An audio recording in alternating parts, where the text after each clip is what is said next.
कहानीको सुरुमा सूर्यको उज्यालो प्रकाशसँगै पहाडमा मानिसका आकृति जहाँ किल्ला गाडेको देख्छौँ। वातावरण निकै डरलाग्दो। एउटा मोन्स्टर जस्तै एक मान्छे सिँगै निल्छु भने चाहिँ मुख उघारी कराइरहेको हुन्छ र हाम्रो हिरो किम तेयुन आफ्ना छोरी झोला बोकेर आत्तिँदै कुदिरहेको हुन्छ।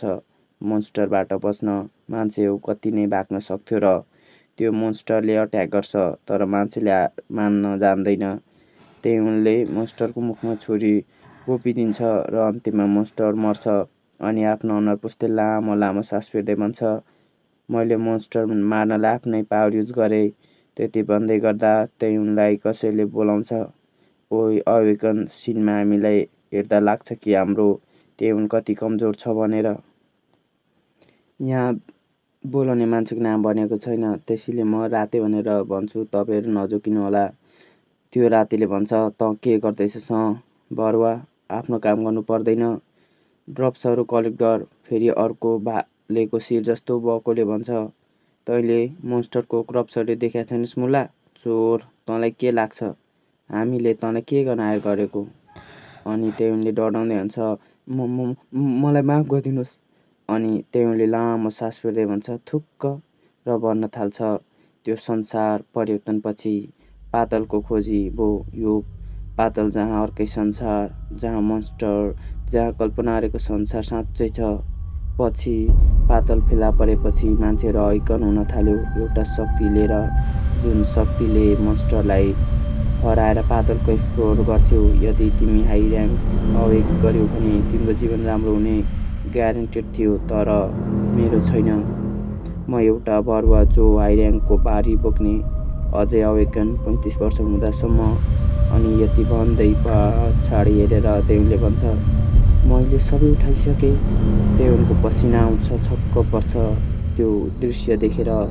उसँग आएका हाई ऱ्याङ्करको लास भुइँमा हुन्छ, त्यहाँ बस तेयुन मात्र जिउँदो हुन्छ।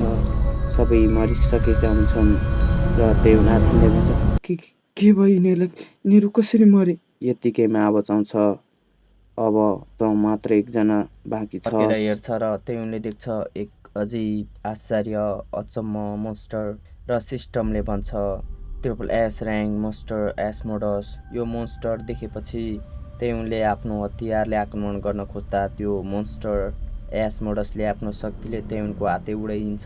आफ्नो हात नभएको महसुसपछि तेयुन भुइँमा लडेर कराउन थाल्छ, आ मेरो हात! त्यो एस्मोडसले आफ्नो लामा लामा हातदेखि एक इनर्जी छोड्छ जुन तेयुनको शिरमा लाग्छ। तेयुनको शिरबाट रगत बग्न थाल्छ। तेयुन बर्बराउन थाल्छ, के भइरहेछ यो, के म मर्दैछु? आँखाबाट आँसु झर्न थाल्छ। उसले आफ्नो अतीत सम्झिन थाल्छ। मेरो प्यारेन्ट्स दुर्घटनामा मरे, म जहिले स्कुलमै बिएलाई पुरै जीवन इग्नोर गरियो अवेकन भनेर। चुतिया जीवन, धिक्कार छ मलाई। अनि सिस्टमको आवाज आउँछ, सबै कन्डिसन पुरा भयो अवेकनको लागि। तेयुनको एक अचम्म ठाउँमा आँखा खुल्छ, एउटा लामो सिँढीमाथि एउटा अचम्मको मान्छे हावामा तैरिरहेको। तेयुनले यताउता हेर्दै भन्छ, भन्दै एस्मोडस सम्झिँदै हुन्छ। यतिकैमा त्यो मान्छे बोल्छ, के तिमी एस्मोडसलाई सम्झिँदैछौ? तेयुनले डराउँदै भन्छ, को तपाईँ?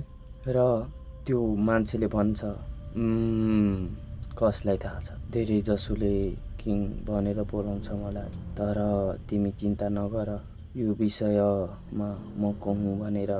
र त्यो मान्छे कुर्सीमा बसेर चिउडामा हात राख्दै भन्छ, अबदेखि तिमीलाई म अधिकार दिन्छु मेरो मानको।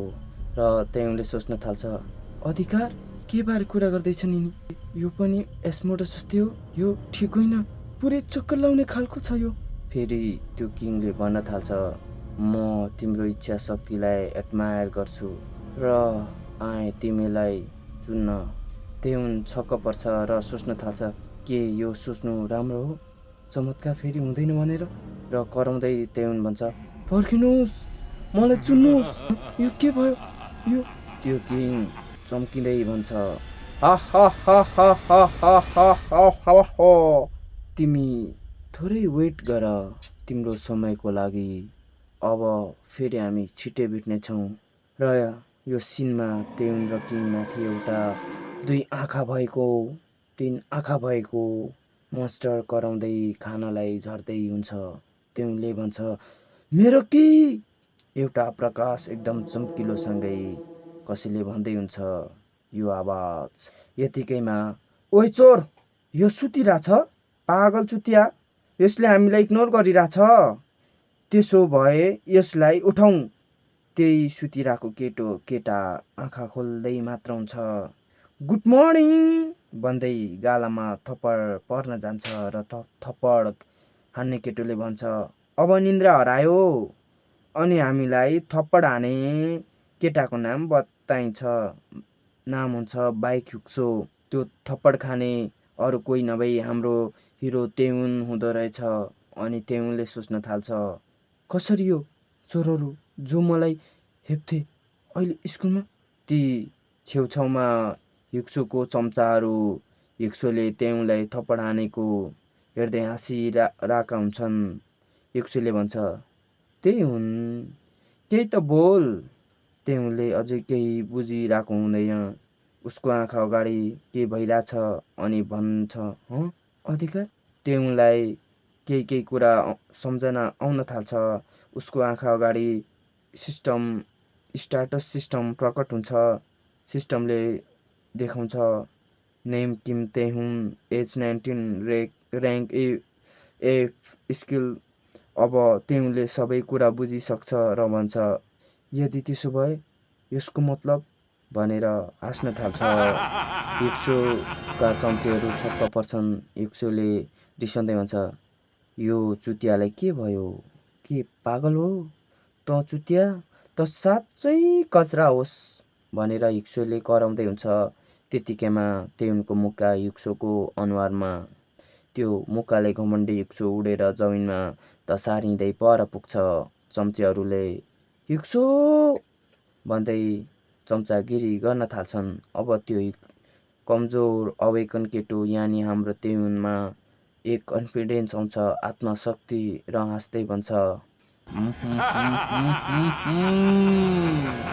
यसको मतलब म अवेकन भए।